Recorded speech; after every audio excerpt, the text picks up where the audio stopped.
ஜெய் ஸ்ரீமன் நாராயணா.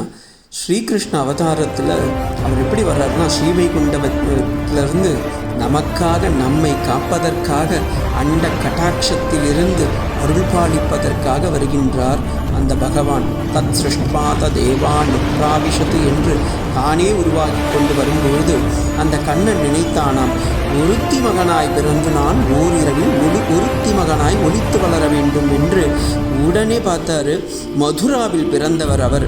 அவ்வளவு அழகாக கருப்பாக கண்ணங்கரையில்னு இருக்கார். அவர் சொன்னாராம், வசுதேவா, என்னை யசோதையிடம் கூட்டிச் செல், என்னை விருந்தாவனத்திற்கு அழைத்து செல்லு.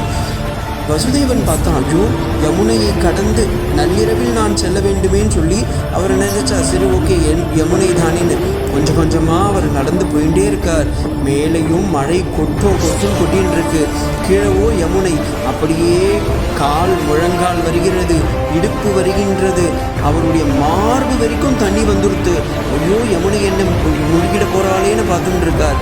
அப்போ பார்த்தா ஒரு துளி தண்ணி கூட கண்ணனும் மேலேயும் அவருடைய அப்பா வசுதேவன் மேலேயும் படலையாம். பார்த்தா என்ன காரணம்னா, கண்ணனம் பிரானுடைய கட்டாட்சத்துக்கு யமுனை ஆட்கொள்ள வேண்டும் என்பதற்காக அவர் அப்படியே யமுனை தொட்டது தான்.